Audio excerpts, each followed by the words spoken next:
Hello, everybody. A very warm welcome to this BERA Symposium for the 2021 online conference.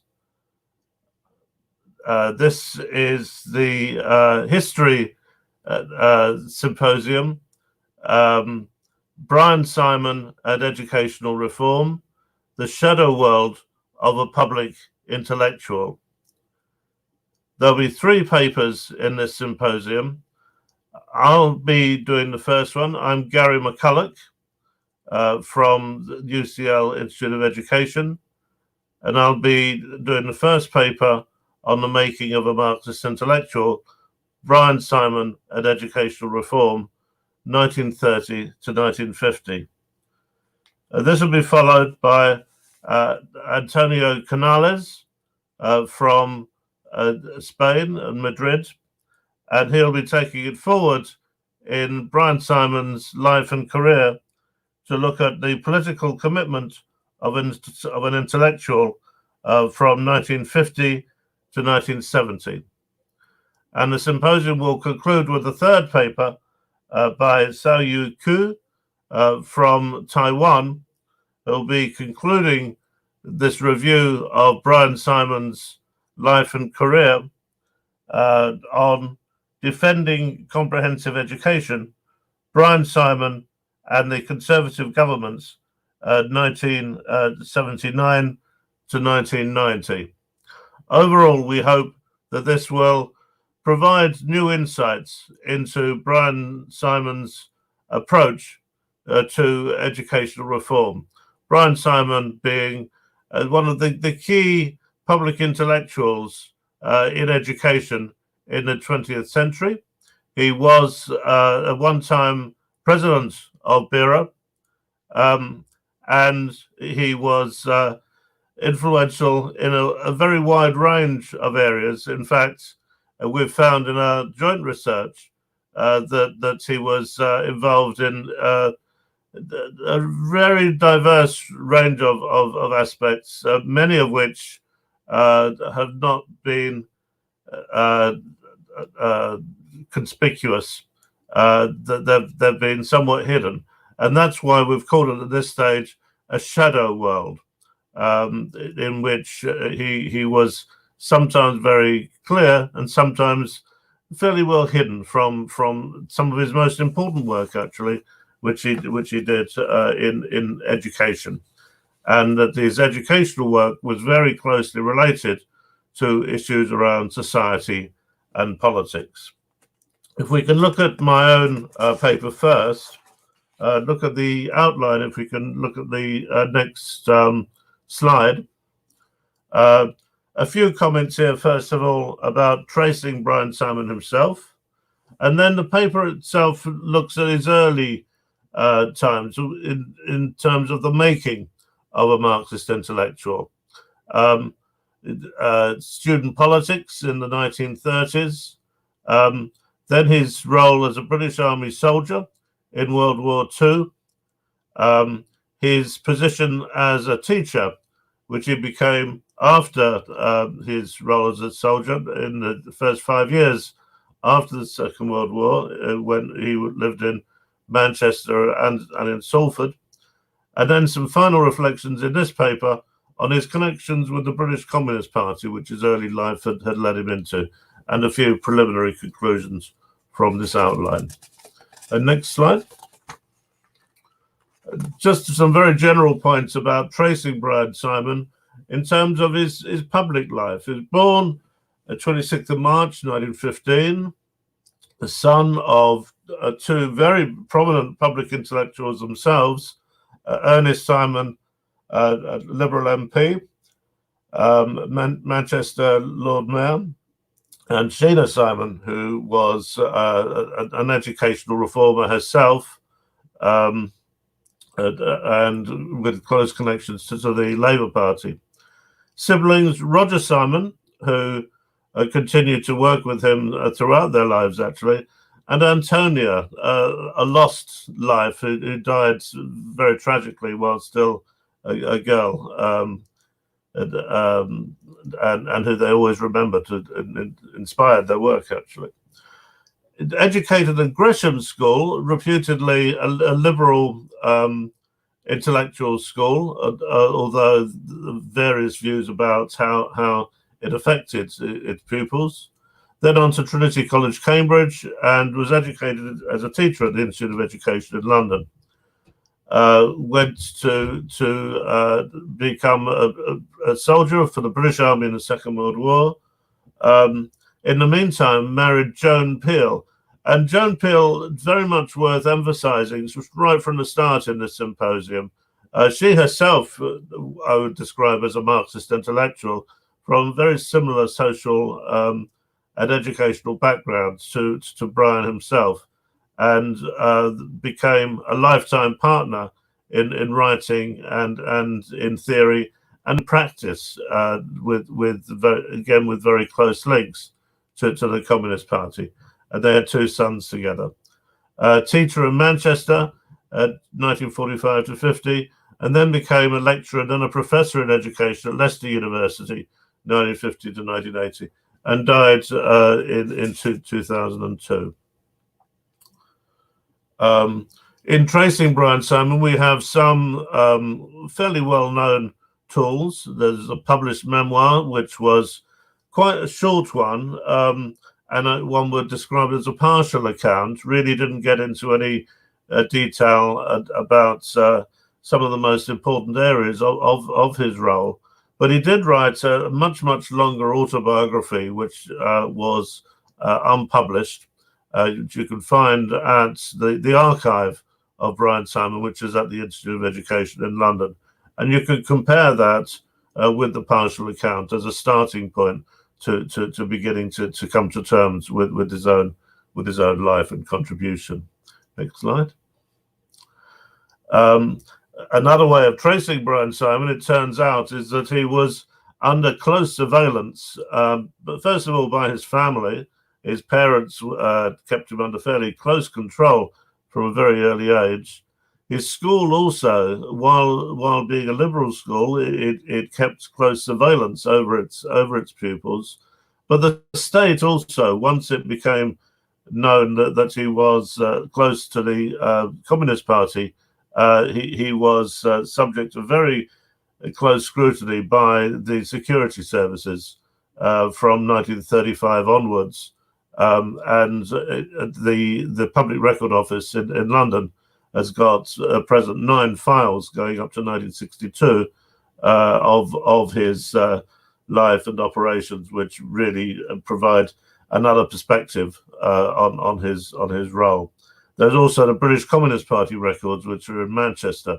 So there has built up quite a large collection, which makes it possible to do detailed research of Brian Simon's contributions throughout his lifetime. Next slide.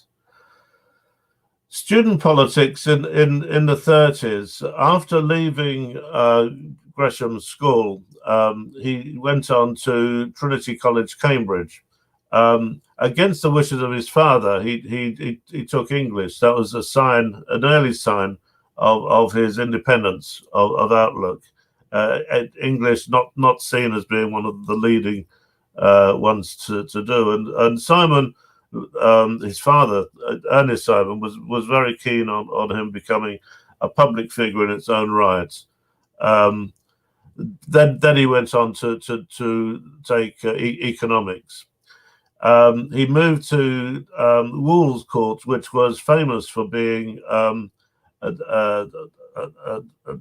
ground where communist sympathizers were developed, and very quickly he joined many others in joining the Communist Party in January 1935. Became president of the Education Society, Cambridge Union. Then when he left Cambridge, he went to train as a teacher at the Institute of Education, and he then became president of the National Union of Students before going into the army. Next slide. Some signs of his connections with the Communist Party were very clear early on. he had a guru who'd also been at Gresham's, James Krugman, and he kept in close connections with his brother Roger in developing their communist sympathizers. They realized that early on that they were under close scrutiny by the state. Their own role in developing their communist ideas were against war, and against the growing threat of Germany during the Second World War, and they saw the Soviet Union as being the key to a response to this. Were frustrated at the lack of support for this approach within the UK, and aimed at bringing in a wide range of sympathizers to this, and one could describe this as a popular front approach of trying to bring in a range of progressives from liberals to Marxists in support of particular aims. They supported also the Left Book Club, which is again a similar broad progressive front of the 1930s. Okay, next slide. So looking for a mass movement, as they called it, in Cambridge against war. The most active movement, the anti-war movement, supported in the main by communists, as admittedly it was. At the same time, gaining a great degree of financial independence because of his father's prosperity from his own work, and really from a very early age, he had a very high degree of financial independence. His father, however, was very keen to make sure that he wasn't passing the money on directly to the Communist Party. James Krugman, again, emerging as the guru, the great influence of Simon, as well as many other young Marxists. Next slide.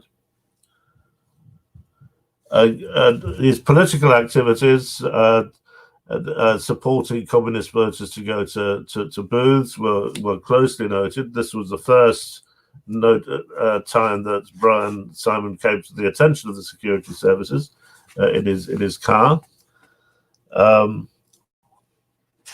Next slide.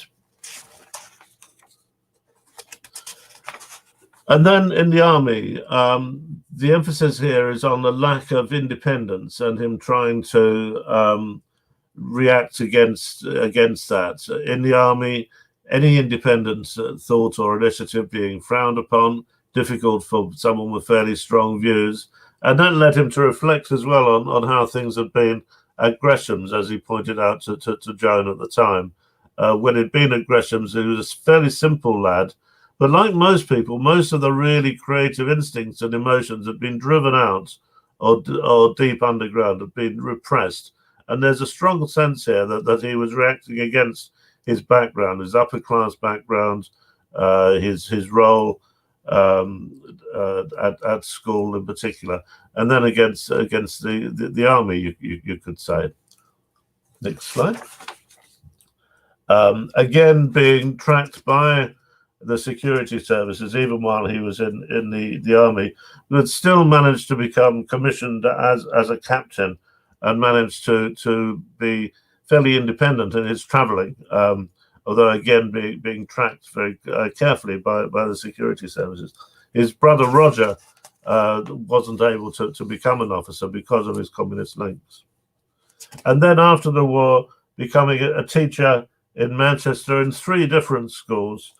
First of all, in the next slide, at Yew Tree Central School in 1946, a particular type of school, children from 11 to 15, quite a progressive school in some ways, no corporal punishment, and in a very modern building, but not clear in its objectives. And Simon felt that the children were fairly bored. They didn't have any kind of clear objectives, although it could still be seen as a good school.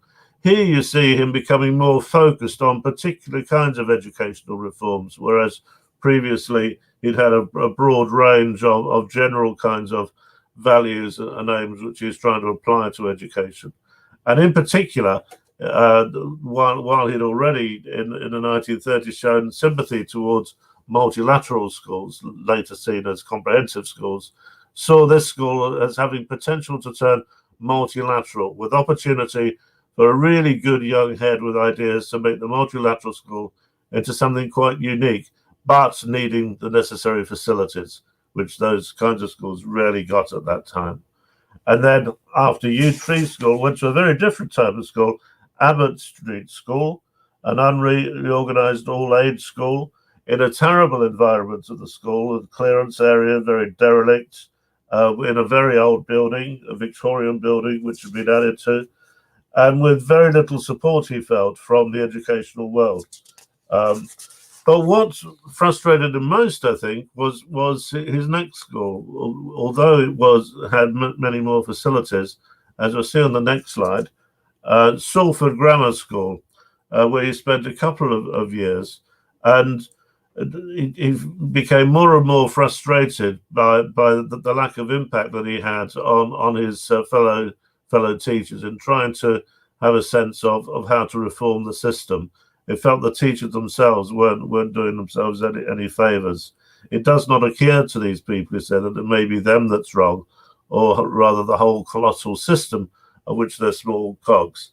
And this really led him away from educational activities as such, or school-based activities, towards a wider sense that you needed to have activities in the broader society, and to affect the ideas that influence society as a whole, led him towards what the Marxists would call cultural activities, a proto-Gramscian kind of view, although Gramsci wasn't yet at all widely known in England until later on, as we'll see from Antonio. But these early years had led to a particular position with the British Communist Party. Just briefly, see the next slide there. Intellectuals with the CP, staying with the CP because of the loyalties formed in his early life, even when, for example, the Soviet Union invaded Hungary, and continued to be the subject of scrutiny. All of these things had been created and solidified due to his early life. And so finally, looking here at the life and career, the next slide, social histories of education in 20th century England being connected to particular lives, as you see on the next slide on the conclusions. Secret lives as being very important to this, the secret states emerging as a key influence here, the close connections between education, history, and politics, and Simon's own role as a Marxist intellectual becoming solidified in his early life. And we'll take it now to the second session in this symposium by Antonio Canales, and he'll look now at the political commitment of an intellectual from 1950 to 1970. Antonio Canales. Hello, good afternoon, and thank you, Gary, for inviting me to this symposium. Well, can you hear me? Sorry, yes, is everything okay? Can you hear me? Well, an academic is not himself an intellectual. He becomes it when he speaks to a wider public about issues in society with a claim of changing that society. In this sense, Brian Simon was certainly an intellectual because of his commitment to a public issue such as comprehensive school reform, but also, and this is the lesser known part, because of his work in the field of ideas within the Communist Party of Great Britain. Simon had been a member, as Gary has explained before, of the party since joining it in 1930s as a student in Cambridge, but did not take up party organic positions until 1957. And this date is very significant and says a lot about his commitment to the communist cause. 1956 was the year of a great crisis in the Communist Party following Khrushchev anti-Stalinist review and the invasion of Hungary.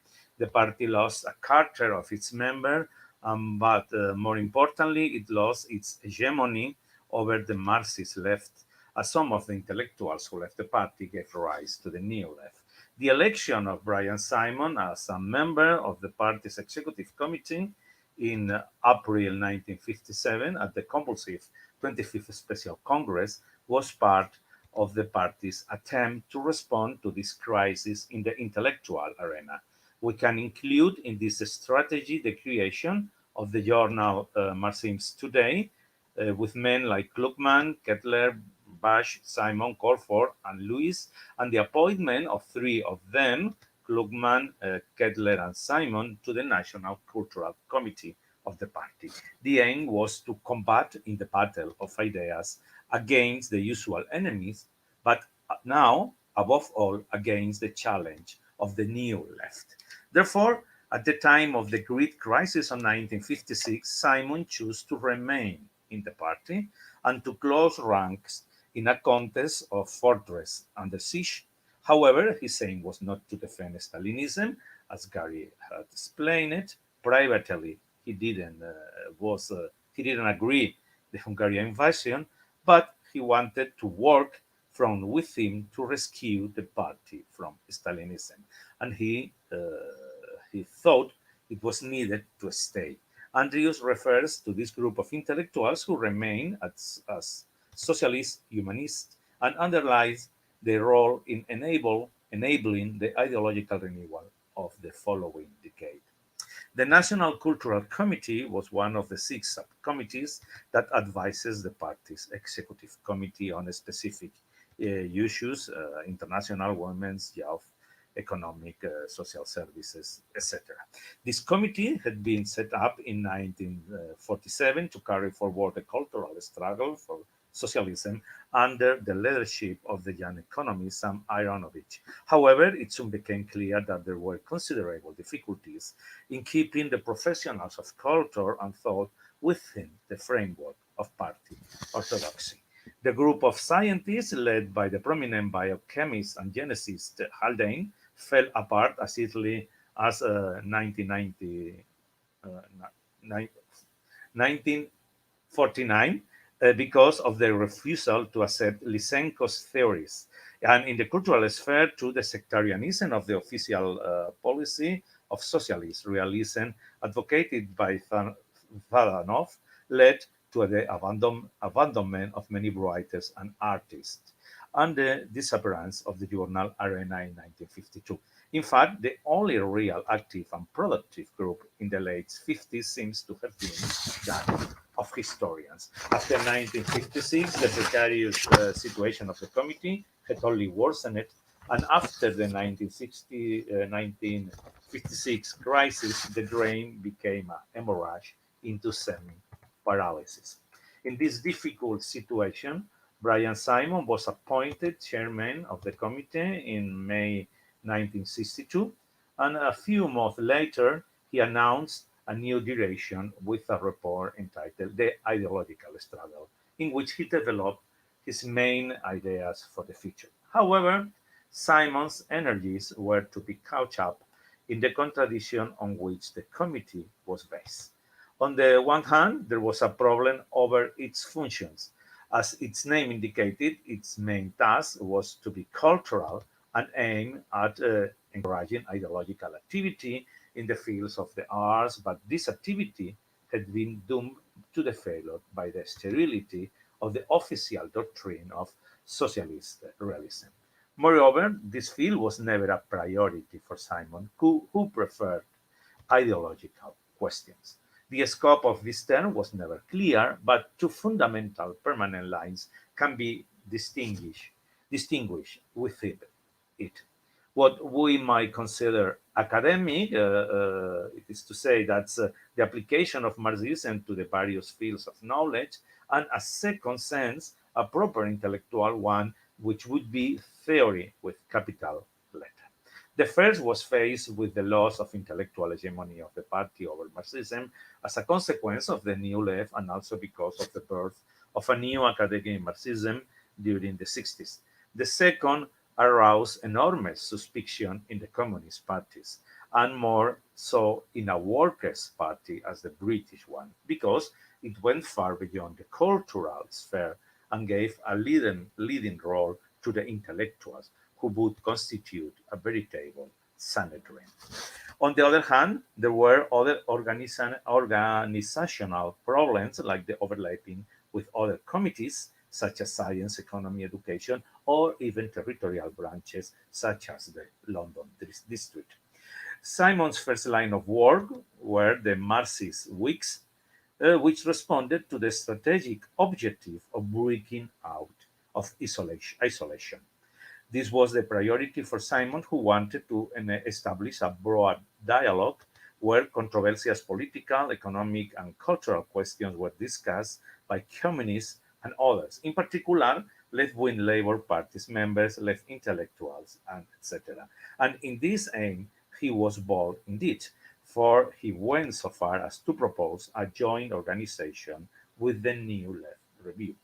However, despite the effort invested, the Whigs faced serious obstacles and limitations. The main problem was the reluctance of the intellectuals to collaborate with the party, which resulted in the recourse to the party's limited group of intellectuals, always the same small, narrow group of people. This distrust of the left intellectuals towards the party was fueled by the dogmatic and sectarian positions that prevailed within the party. And the lethal combination of both factors became clear in the case of the only independent intellectual they could count on, John Peter Berger. His intervention attracted an unusual quantitative and qualitative attendance, but some party members harshly attacked him from dogmatic position. Finally, a third problem was the subordination to immediate political needs, as happened after the Labour's victory in 1964, which led to reorganize the Whig in the search of a leftist confluence in order to put pressure on the Labour government. The way out of this difficult situation came from France, and Simon desperately clung to it. In March 1966, the French Communist Party adopted at a convulsive executive committee meeting in Argenteuil a statement that marked a turning point in the party's cultural approaches. The statement was against dogmatism and sectarianism. It did away with the doctrine of socialist realism and put forward in its place a framework of freedom for cultural production. It also defended the conception of Marxism as a humanism in the polemic with Althusser, and finally advocated collaboration with Christian sectors, especially after the Catholic renewal of the Second Vatican Council. In the absence of doctrinal thrust in the cultural and artistic fields, everything invites communist intellectuals to approach with audacity and independence of judgment the open problems in the fields of science, philosophy, and art.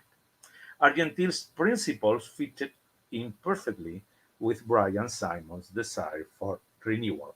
Consequently, he set about drafting a similar statement.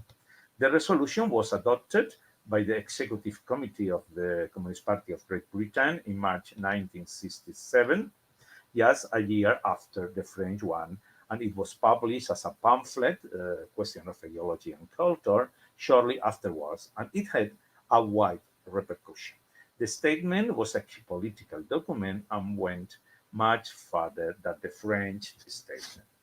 In science, it proclaimed the independence of scientists in arts and culture, the freedom of artistic and cultural creation and plurality, and it also proposed a dialogue with Christian based on the common values of the struggle for justice. However, it was in democracy that it was most audacious because it not only went beyond the French commitment to the parliamentary and peaceful path to socialism, but it defended party pluralism in socialism.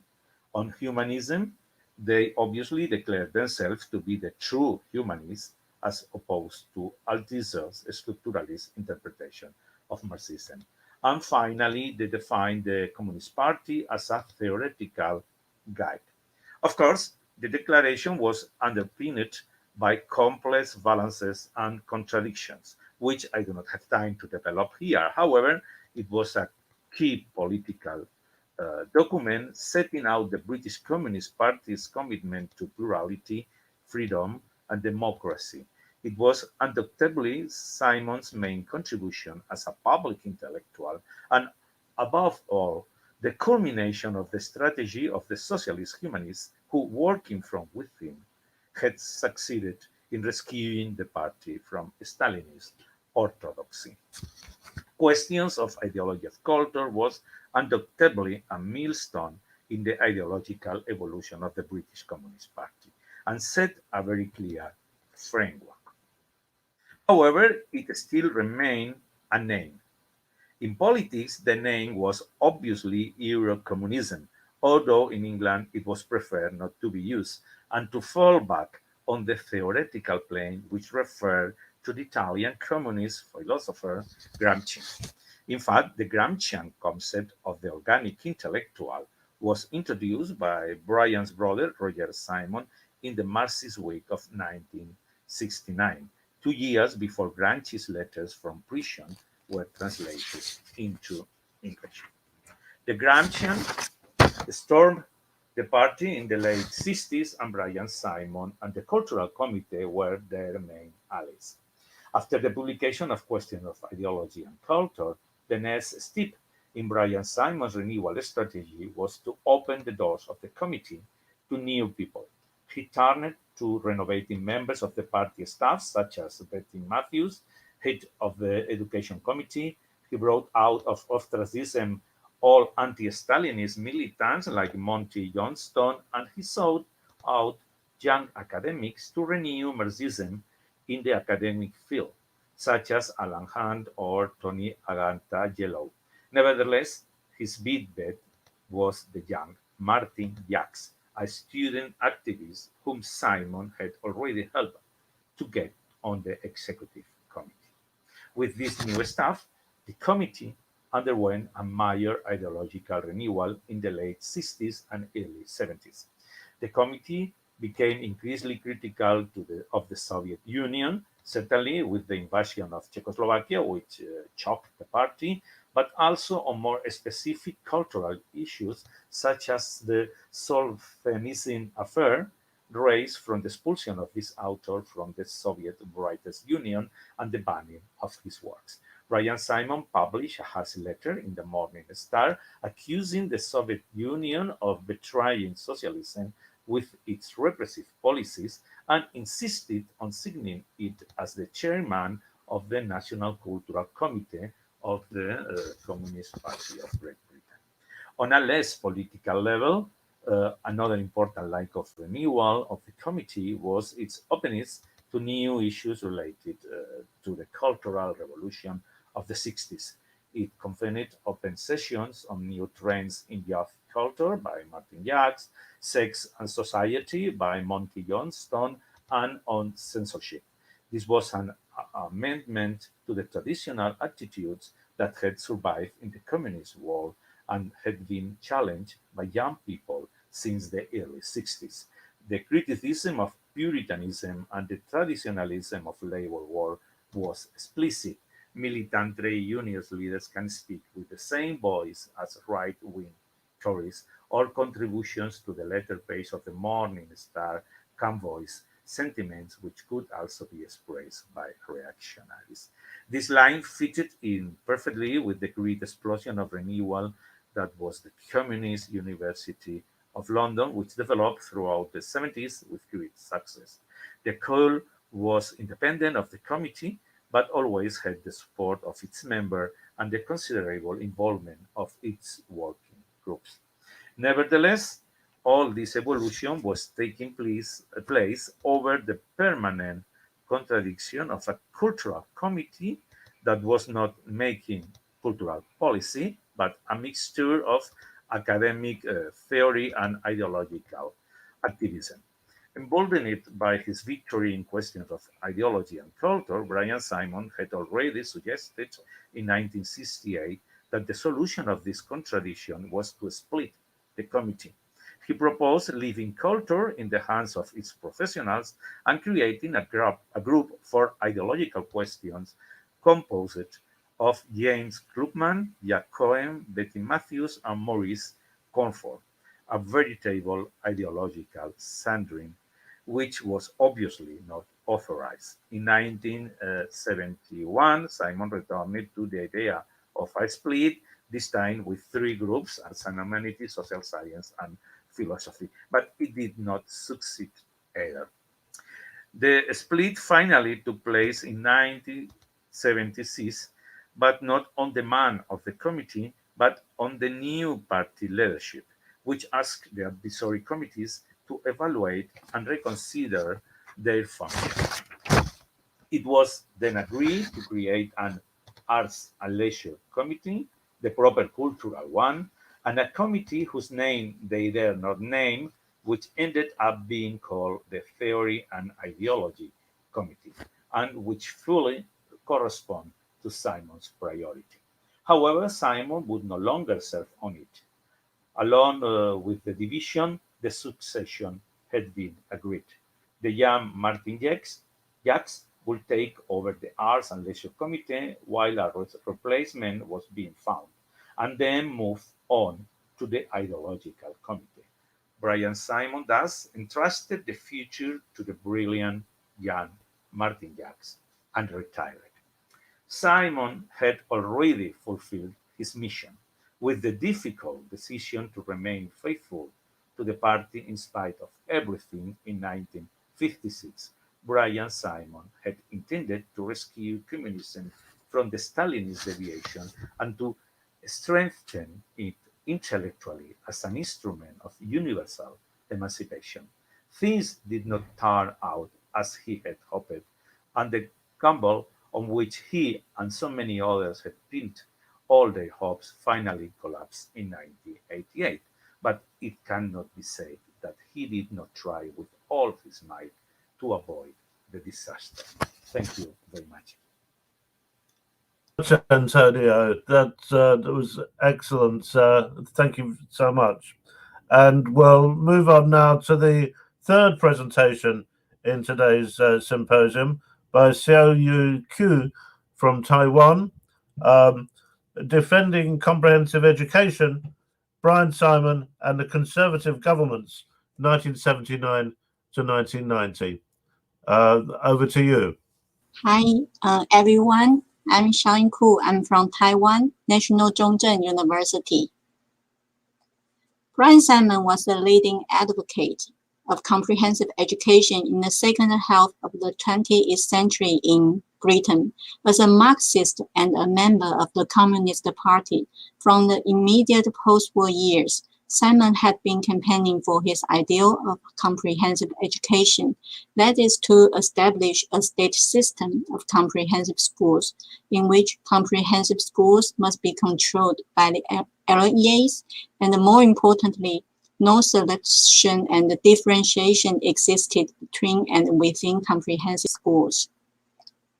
In the 1980s, in the face of the ideological offensive from the new right, he firmly stood by his ideal and resolutely resisted policies of the right wing, leading to the 1988 Education Reform Act.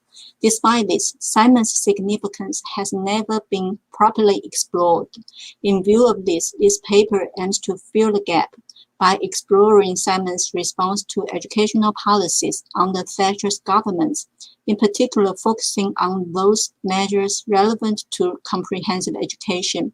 In so doing, this paper will shed some light on Simon's role and distinctive contribution to the defense of comprehensive education in the 1980s. In 1974, influenced by the Institute of Economic Affairs, Margaret Thatcher and Sir Keith Joseph already established the Center for Policy Studies to develop a new Tory radicalism based on 19th century free market anti-statism. After 1975, once Margaret Thatcher was elected as conservative leader, belief in the market gradually became the motive of conservative policy. In the area of education, support for parental choice and education vouchers grew in the Conservative Party. In the early 1980s, the new right emerged, which included two contrasting groups, the New Conservatives and the New Liberals. Whereas the New Conservatives claimed to increase central control, the New Liberals advocated a completely deregulated free market society. Throughout the 1980s, the two groups competed to influence the government's policies. Therefore, once the Conservative Party was returned to office in May 1979, the government reduced the public sector support for services such as housing, welfare, and education. Apart from this, Mark Carlisle, as Education Secretary, introduced two bills within the first 6 months of office. The Education No. 1 bill, receiving royal assent in July 1979, declared that the 1976 Education Act was repealed, implying that the Secretary of State could no longer require the LEAs or governors of voluntary schools to go comprehensive. The Education No. 2 bill, which became the 1980 Education Act, the new act brought in the Assisted Places Scheme, enabling pupils from the publicly maintained system to attend independent schools and permitting the Secretary of State to reimburse participating independent schools for the fees that were remitted. Apart from this, the Act also contained a group of clauses designed to extend the scope of parental choice. In view of this, 6 months after the election in Marxism Today, Simon published a paper entitled Education and the Right Offensive to criticize the Tory policies. Simon stated that the main objectives of government policy are to strengthen the independent sector and to downgrade the public sector in education and starve it of resources, in particular with an intention to halt the advance to the establishment of a fully comprehensive system of secondary education. Moreover, with regard to the policy about parental choice, Simon argued that under the banner of slogans about choice, new socially based differentiating structures are being built into the publicly provided school system. Hence, the left wing should continue to fight against the implications for the choice clauses in the 1980 Education Act and to establish genuinely comprehensive local systems of education based on the neighborhood principle. In September 1981, due to Thatcher's extensive reshuffle of her cabinet, Sir Keith Joseph replaced Carlisle as Secretary of State.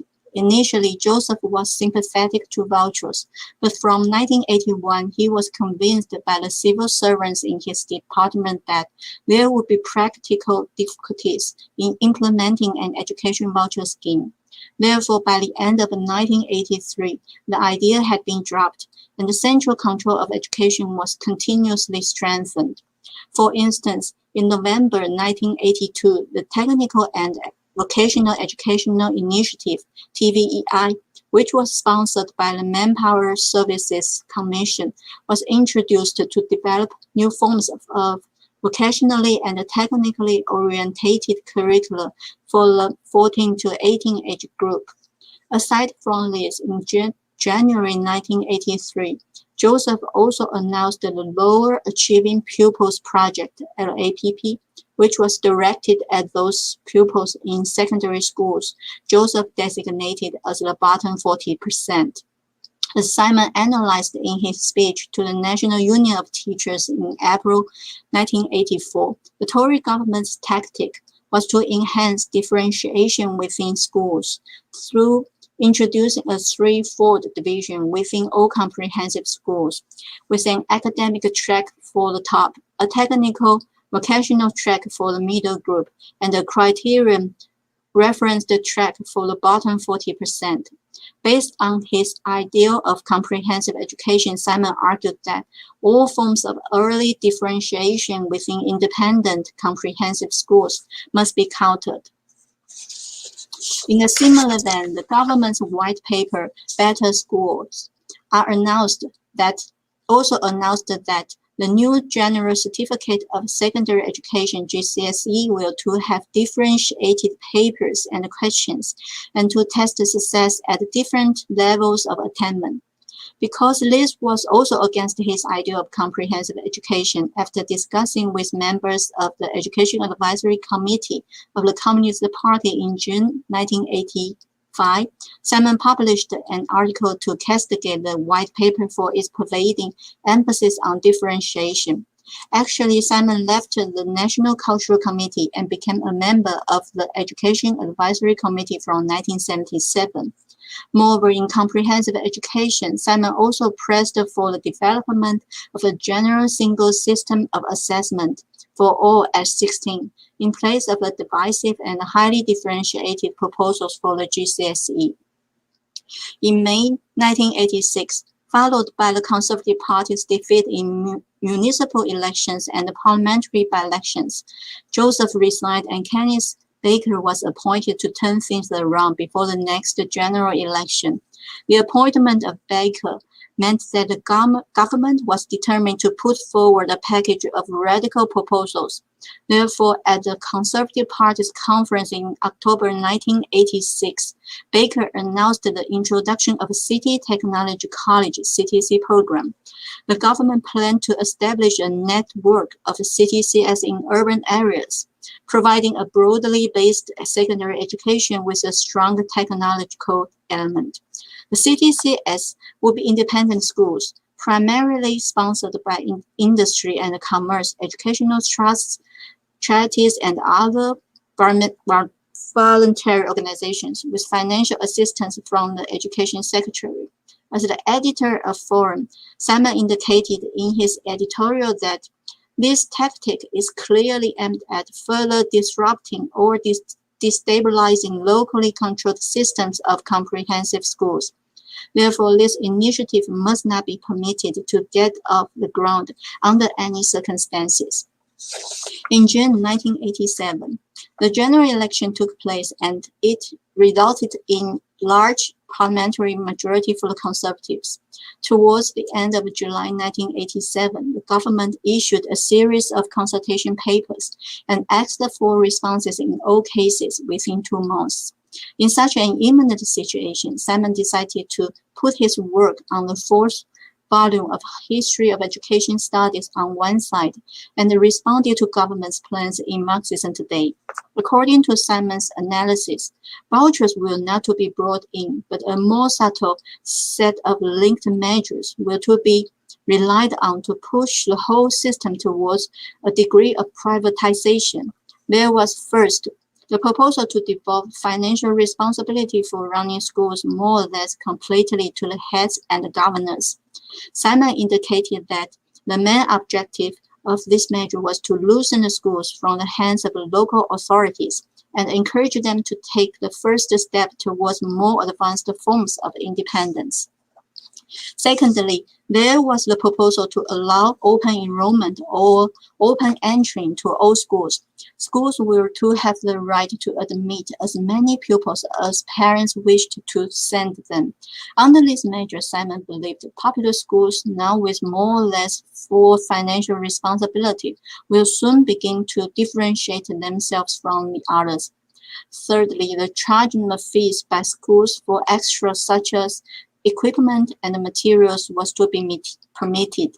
For Simon, this provided popular schools in affluent areas with the opportunity further to differentiate themselves from the ordinary run of schools. Then these schools were ready to opt out, which was the 4th proposal. The proposal was that schools could apply to opt out from the local system and become grant-maintained schools. These schools would become semi-independent, receiving the bulk of its finance directly from the state. A further direct effect of this, Simon emphasized, would be that the local system as a system will also be broken. That is, the measure of opting out would form a great obstacle to Simon's idea of a system of locally controlled comprehensive schools. Apart from structural aspects, the government also proposed a national curriculum and a series of precisely defined tests for all children at the age of 7, 11, 14, and 16. All this was to be determined through legislation. In response to this, Simon observed that this was a curriculum for the masses, since it did not apply to the CTCS and other independent schools. This was against his idea that all children should follow a common core curriculum up to the age of 14 or 15. On this account, he argued that the curriculum's purpose is control. As for assessment, Simon agreed with Dennis Lawton and Clive Chitty that a national curriculum must be freed from the age-related benchmark testing since, as they put it, the test will simply act as a straitjacket on the entire system. Foreseeing that these measures would comprise a very real threat to the viability of the country's education as a whole, Simon made a plea for resistance to government's plans from the local authorities, teachers, and parents. As a foreign president of the BERA between 1977 and 1978, Simon also delivered a speech to the BERA conference in September 1987. In this speech, Simon asked the members of the BERA to ponder upon how BERA sees its role in the present context, and how the expertise represented here can be brought to bear systematically and effectively in the discussions and debates over the coming crucial months of decision. After his speech, the BERA adopted Simon's standpoint and decided to send a letter to Baker. Despite this, even if there were thousands of responses that reached the Department of Education and Science by early October, the government chose to ignore them. On 20 November 1987, the bill was finally published. The bill reflected the proposals as originally outlined in the consultation papers and included the establishment of the CTCS. After the publication of the bill, Simon published the book, Bending the Rules, to strengthen resistance to the bill. Simon argued that the objectives of the bill were twofold. First, to break the power and the system of local government. Secondly, to erect or reinforce a hierarchical system of schooling, both subject to market forces and more directly under central state control. In addition, Simon also reiterated his opposition to a precisely defined curriculum laid down in legislative form. In December 1987, the bill passed through the second reading in the House of Commons. Therefore, Simon campaigned for the rejection of clauses about opting out in the laws. Additionally, Simon also endeavored to influence public opinion outside Parliament. In March 1988, Simon and the Forum helped organize a conference to lead and unite forces of opposition. In early May, the bill moved to the committee stage in the House of Lords. At this moment, Simon could finally resume the writing of his fourth volume of History of Education. For Simon, only one major victory was achieved after several weeks' debate, that is, on procedures relating to opting out. This would help hinder the disruption of the existing state system of comprehensive schools. Despite this, other main measures hampering the realization of Simon's idea of comprehensive education successfully passed through the House of Lords. In the end, on 29 July, the bill received royal assent. To conclude, the evidence here shows that throughout the 1980s, facing the attack from the new right, Simon continued to fight for his ideal of comprehensive education by revealing and challenging the ideology behind the conservative policies, not only through the Communist Party and its organs, but also via journals and professional organizations. Despite the fact that measures hampering the realization of his ideal of comprehensive education were involved in the new act, Simon's counterattack did cause pressure to the conservative government, leading to a major amendment about opting out. And above all, his influence on public opinion also helped to form a great obstacle to the implementation of the new act. Thank you very much. Thank you so much indeed for that third excellent presentation there, UQ. Okay, so following those three presentations, it's my pleasure to ask Dr. Richard Race from Roehampton University to give a response, after which we'll look to the audience for some further questions and for further discussion. So over to Richard, please. Thank you, Gary. Thank you for the invitation to be a discussant this afternoon, and also thank you to colleagues and their three presentations. I've got 10 minutes and my stopwatch has started, so I will not overrun, and hopefully I will finish within 10 minutes for colleagues to pose their questions to the speakers. Let me just give you a very quick contextual background. I was very lucky to be doing a master's in the history of education at the Institute of Education, and the history of education, I think, still runs seminars at the Institute of Historical Research. And I was very lucky to be in the presence of both Brian and Joan Simon in the early to mid 1990s when I carried out my master's.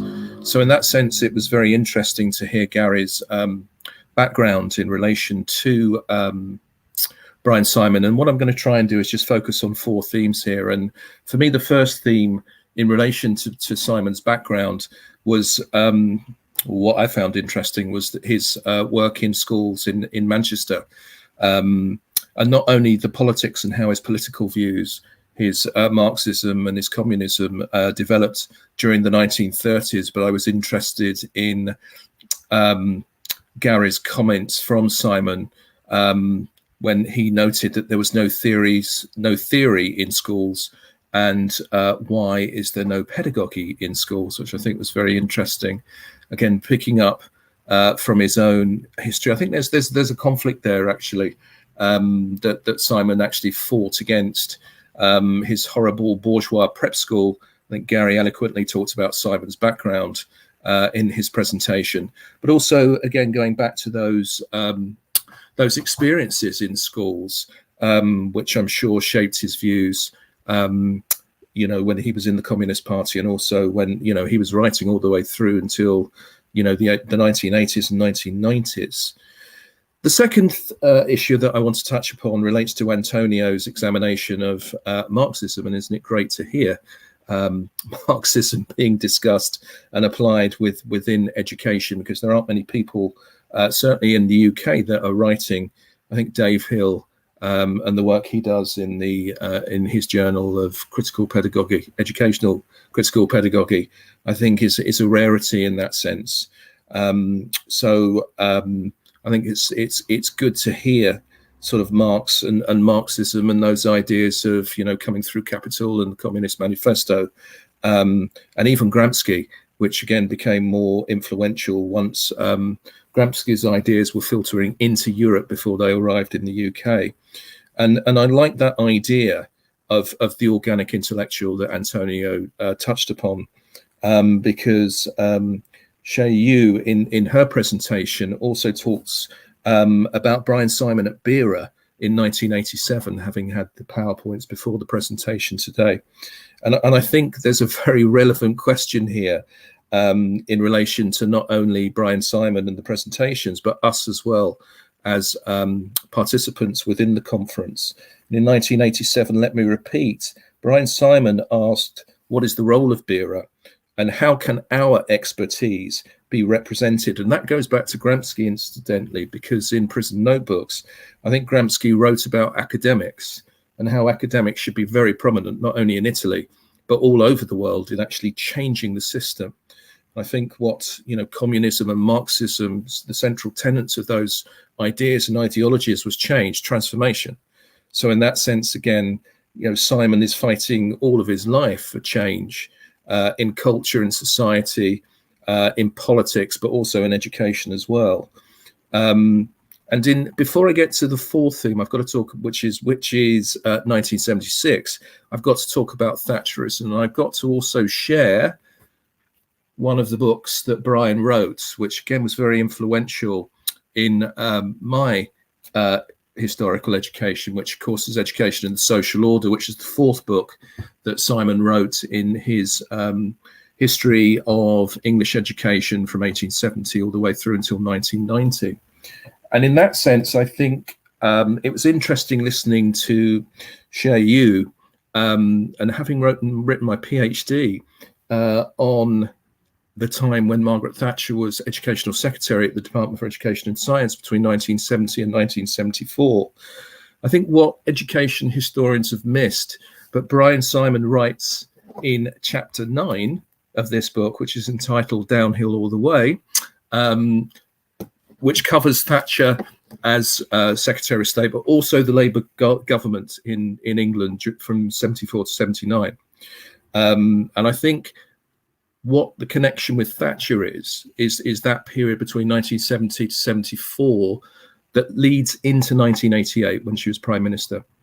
And again, before she became leader of the opposition and before she became Prime Minister in 1979, after she had been leader of the opposition, her longest time in ministerial post was in education. So Thatcher knew the portfolio inside out.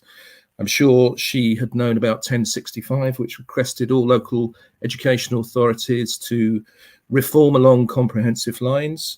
And then again, one of the first policies that she implemented as Secretary of State was the reversal of that, Circular 1070. And then when Labour came into power, there was another circular that wanted LEAs, local education authorities, to reform back along comprehensive lines. And in fact, 1976, which is my fourth theme, is a very important year. I feel it's the most important year in educational politics in the 20th century, because Labour, not only did you have the Great Debate, which introduced the core curriculum idea for the first time, which of course was one of the fundamental tenets of the 1988 legislation, discussed in the Great Debate by a Labour government and Shirley Williams as Secretary of State for Education, but implemented by a Conservative government in 1988. What was important in 1976 was that there was an Education Act, which not encouraged or requested, that's the word, requested local education authorities to reorganize along comprehensive lines. The 1976 legislation told local education authorities in law to do so. And it's that resistance, interestingly, and it's a bit of a role reversal here, because it was the Conservative local education authorities, not all of them, but a substantial amount of them, that refused to do it.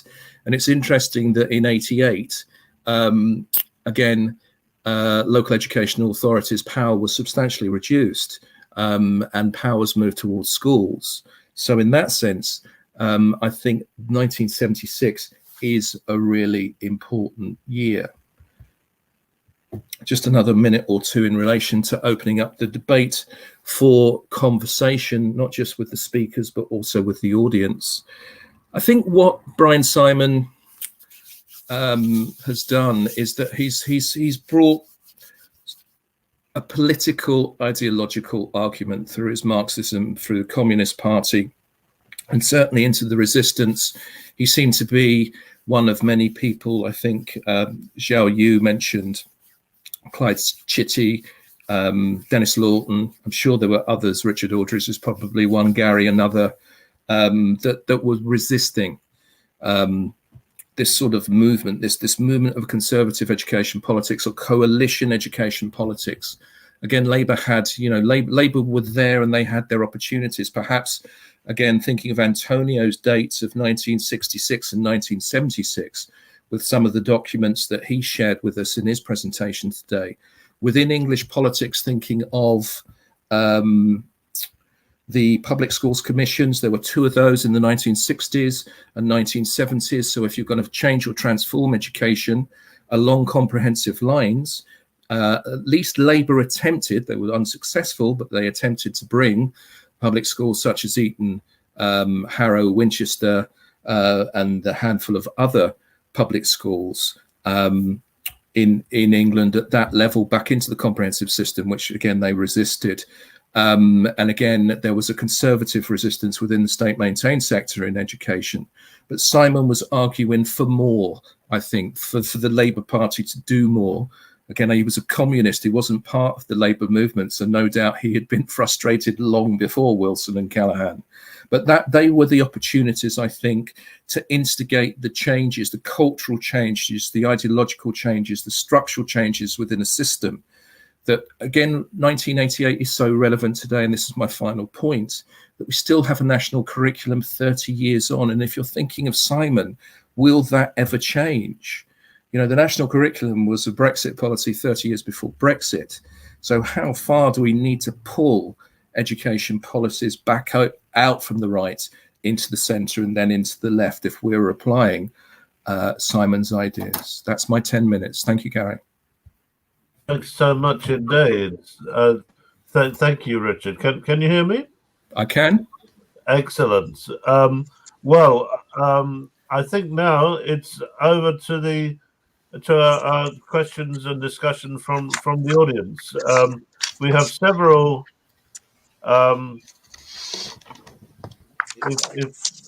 If I can take it from now. Yeah. If I could take it from there, that they have several points which were raised by Richard, and I saw also that there were one or two questions that were coming in. One from Ruth Lupton that I noticed, which was a very interesting one. But we can maybe start to respond to the points that Richard was making. Yes, Ruth Lupton asked, in his resistance to conservative policies, did Simon present himself as a researcher, drawing on his own research and others, or was his stance a political one, or both? And what was his approach to combining these? And Lily Xin from China, earlier on was asking, what is the difference between Simon's thinking and Chinese scholars' thinking about the role of intellectuals in the struggle for socialism? All right, but also the four key points that Richard was making. I'll turn to Antonio and to Sayu first of all, in responding to those key points that Richard was making, and then I'll return to Ruth's point after that, if that's okay. So if you may have some thoughts about Lily's question. Lily is at I think is at Minsu University. Yeah. So I respond to Richard's comments first. Is okay? Splendid, thank you. Okay, so Richard said that, I mean, the final part is that what kind of implication of Simon's opposition or opposition towards the conservative policies for us, right? Like a national curriculum. You said that the national curriculum has been carried on for 30 years in the UK. What Simon will teach us, right? Actually, I want to say Simon did not oppose a national curriculum. And he was supporting a national curriculum, but this national curriculum was not like a national curriculum proposed by the Conservative Party. He did not support a curriculum legislated by a central state. This is the first point. And the second, the national curriculum in the 1988 Education Reform Act did not apply to the whole population. It only applied to a state system. So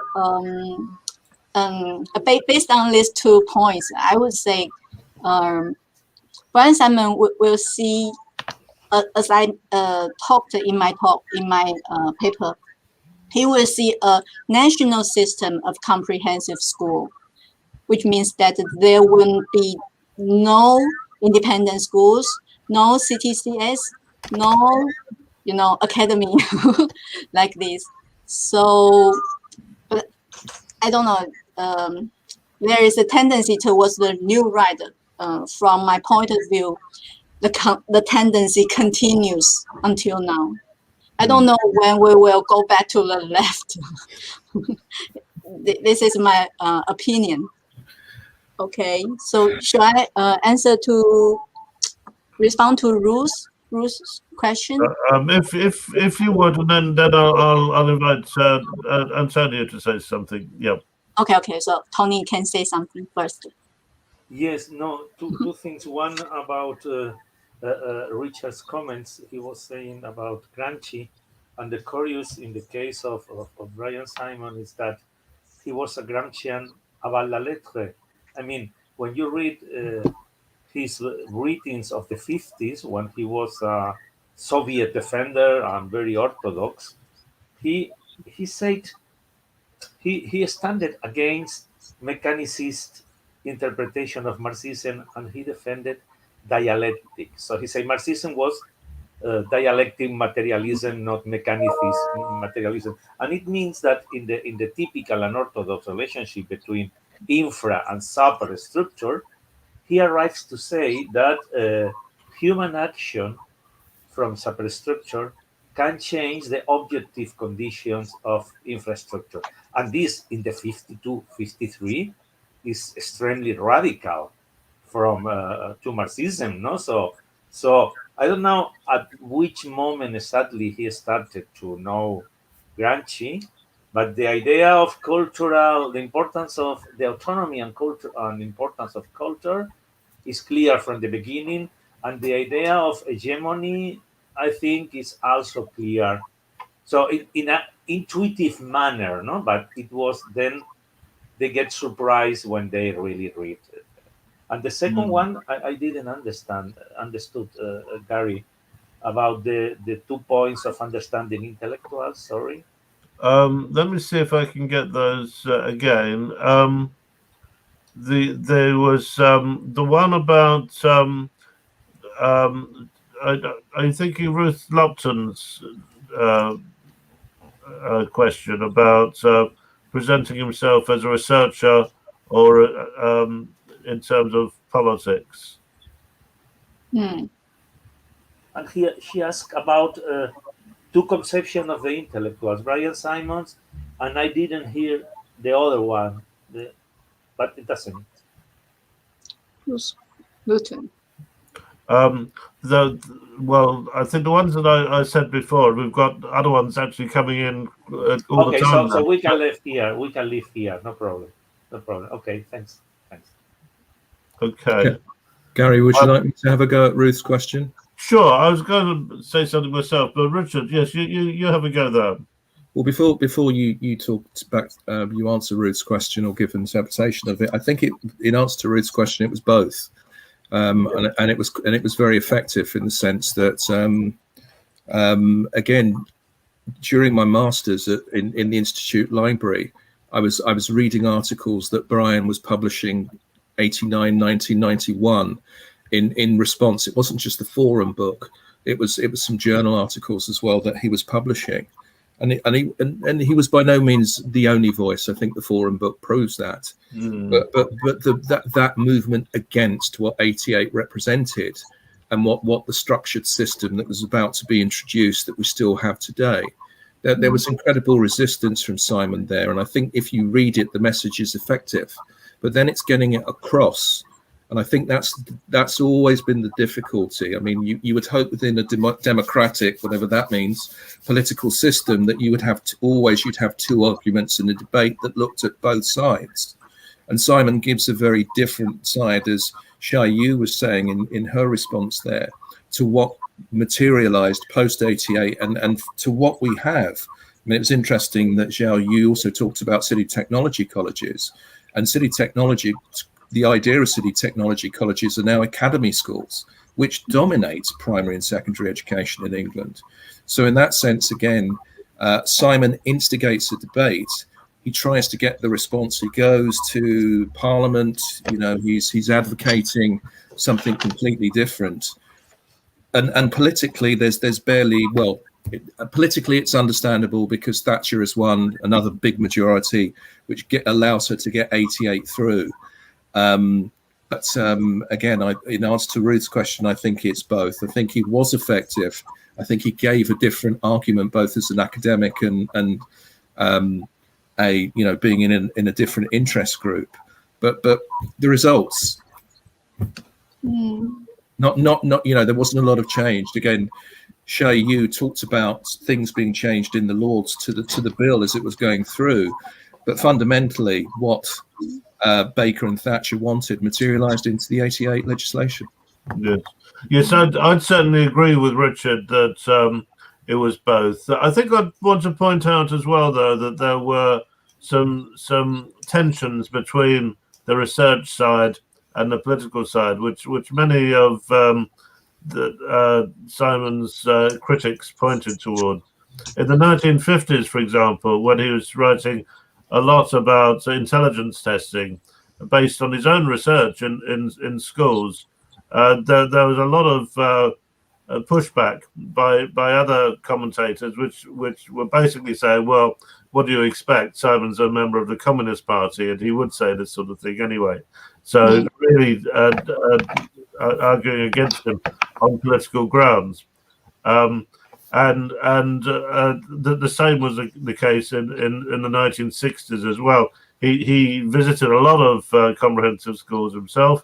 Did this massive book with Clyde Chitty, which tried to quantify the development of comprehensive education, but he was often criticised again on political grounds because of his sympathies, and that was a weakness that he had in many ways. That his association with the Communist Party was seen to undermine his entitlement to be a public intellectual. It undermined his independence. You could compare him, I think, as well to Eric Hobsbawm, the social historian who was also a member of the Communist Party, but took a more critical line of the British Communist Party and was seen as being more independent. There's again some critics saw a tension between his research and his ideology. But by the time he was in his 80s and 90s, he was seen as one of the foremost historians in this country, as another recent biography of his really brings out. So that tension between the politics and the research is in itself a very interesting one, I think. Yes. We've got a number of other very interesting questions which have come in. Oh, even more coming in here. I'll just list them here. Wing Yin Lee has asked, what are the three biggest challenges of organic intellectuals in terms of neoliberal state hegemony? I'll pass that one over to Antonio. Faisa has asked, there's been a continuing challenge on comprehensive education. What does the panel see comprehensive education in the next 50 years? I'll ask how's you about that one. John Fowler has asked a very interesting question also. How well did Simon understand local government and its relationship to education? Education and social order doesn't address the massive changes in local government in its 50-year span, apart from a few cursory references to the 1972 Act's reorganisation. Perhaps Richard, I'll ask him about that. That's another one to come through, perhaps the same person, about the three challenges of organic intellectuals. Antonio, what do you make about organic intellectuals? Nowadays, I don't know really if we have this kind of things anymore, no? But maybe now, at this moment, it's more interesting the notion of hegemony, because for Gramsci, it was very important to stress that the power of the ruling classes is it's through a cultural framework, a cultural view of the world, which goes very beyond, which is shared by many people. So, how to fight against neoliberal hegemony? So I don't know. Maybe it's a question of time, or maybe it's a question of patience.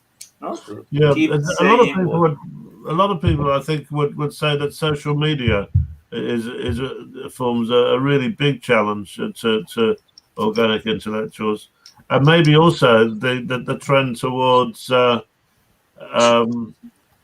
arguing about fake news, the lack yeah. of the loss of authority of intellectuals and academics in the wider society. These, I think, are current trends, I think. Yeah, correct. It's important, but maybe the most important question is to wonder if we have intellectuals anymore, in the Yes, sense we had in the past, in the French way, no? Because I mean, an intellectual is someone who stands against the common ideas, and at this time of social networks, no one is brave enough to go to stand against social networks. No, I mean, I would ask if Simone de Beauvoir or Sartre or all these would be able to say something nowadays, or yeah, if they were in the mainstream of the, because one of the points of definition was to stand in some way in an elitist position against the common. And now, yes, at least in Spain, with our big political crisis, where are the intellectuals? Not more. They are not brave enough. Nobody is brave enough to say what they think, because they are afraid to be highly criticized, yeah, to be killed, to be highly criticized by the social networks. And I think yes, this is the yeah. new question. No, where are they? Perhaps it Who are goes. there? Perhaps it goes way back to Socrates. He had his problems. Huh? Richard, local governments. What do you think? Well, it's an interesting question. I think was it John Fowler? John Fowler, yeah. Yeah, thanks, John, for that question. I think it's a very complicated question, and I think you're right. But I think the complexity of this question of local authorities goes all the way back to Beveridge, and the key idea of comprehensiveness, which again, if you think that Beveridge was a liberal compromise, which educationally led to the tripartite system of education post-war. And we don't get, the comprehensive debate, even though Simon's writing about comprehensive changes in Anglesey and other places during the late 40s and early 50s. So in that sense, I think you highlight the complexity, and it would be very interesting sort of for educational historians to look into local authorities that changed their political allegiances during the period from 1964 to 1979. Because if you think of the circulars and the 76 legislation, if you've got a local authority, a local education authority that's moving from Conservative to Labour or vice versa, it brings a very interesting dynamic to a local authority, for example, that might be reorganising and taking the request in 1964 at face value and reorganising along comprehensive lines. But what happens during the period if the politics change? And then the political movement moves from Labour to Conservative, or vice versa.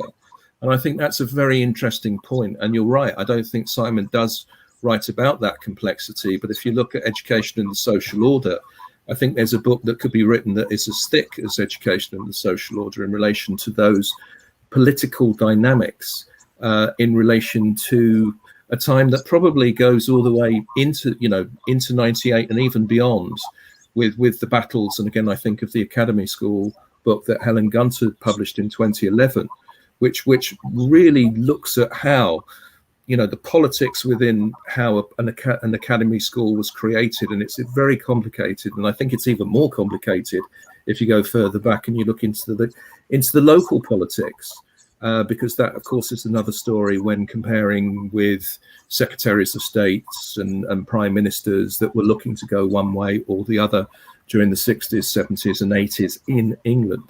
Gary. Yeah, I'd certainly agree that he doesn't talk very much about this in his full volume work. But I think if you look at some of his essays, I think it comes through a bit more there. There's an important essay that he wrote, To Whom Do Schools Belong?, in which he followed on from the discussions of a key local educational authority leader, and he had very close links to a few of these. During the war as well, he developed links with one or two key local authority leaders, and he had these still when he was a teacher. So I'd look more at the essays that he wrote. To whom do schools belong, and so his volumes of essays, which he published in the 1980s and 1990s, would say more about this, I think. Mm-hmm. Let's see if I can find one or two more. Oh yes, did we talk about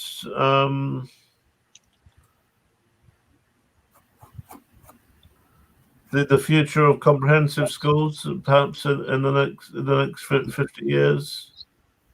A difficult one.